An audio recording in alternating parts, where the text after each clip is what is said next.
நண்பர்களே, இதான் உங்கள் டோரா வேர்ல்டு. நான் உங்கள் டோரா பேசுகிறேன். எல்லோரும் எப்படி இருக்கீங்க? நல்லா இருக்கீங்களா?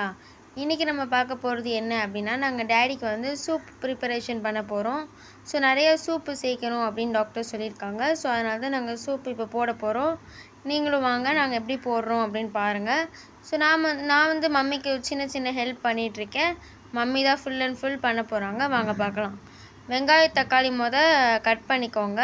ஸோ நான் தான் கட் பண்ணேன். இப்போ நான் தான் குக்கர்லேயும் போட போகிறேன். போட்டாச்சா?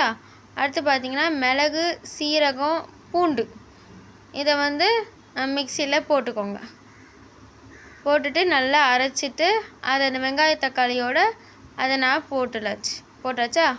ஸோ மம்மி தான் போடுறாங்க, பாருங்கள் நண்பர்களே. ஸோ போட்டாச்சு. அதுக்கப்புறம் பார்த்திங்கன்னா சிக்கன் எடுத்துக்கலாம். சிக்கன் வந்து எங்கள் டேடிக்கு சுத்தமாக பிடிக்காது. பட் இப்போ வந்து சிக்கன் நிறைய சேர்க்கணும்னு சொல்லியிருக்காங்க. ஸோ அது நம்ம வந்து அந்த வெங்காய தக்காளியோட சிக்கனையும் ஆட் பண்ணிக்கலாம். ஸோ நல்லா எலும்பு இருக்கிற மாதிரி சிக்கன் ஆட் பண்ணிக்கோங்க. போட்டாச்சா? பண்ணியாச்சு. இப்போ வந்து நல்லா வடித்து தண்ணி ஃபுல்லாக வடிச்சிட்டு அதில் போட்டாச்சு. ஸோ நானும் சீக்கிரமாக சமையல் கட்டில் நின்று இப்போ நான் செய்ய போகிறேன் நண்பர்களே. அப்புறம் பார்த்திங்கன்னா மஞ்சத்தூள், தேவையான அளவுக்கு உப்பு போட்டுக்கோங்க. ஏன்னா டேடிக்கு நிறைய உப்பு சேர்க்கக்கூடாது. ஸோ அதனால் கம்மியாக போட்டுக்கிட்டோம். போட்டாச்சா? இப்போ தண்ணி ஊற்றிட்டோம். ஒரு 3 கப்பு தண்ணி ஊற்றணும்.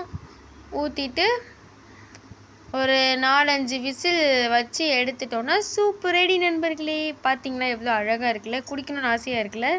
ஸோ இப்போ நாங்கள் வந்து டேடிக்கு கொடுக்க போகிறோம்.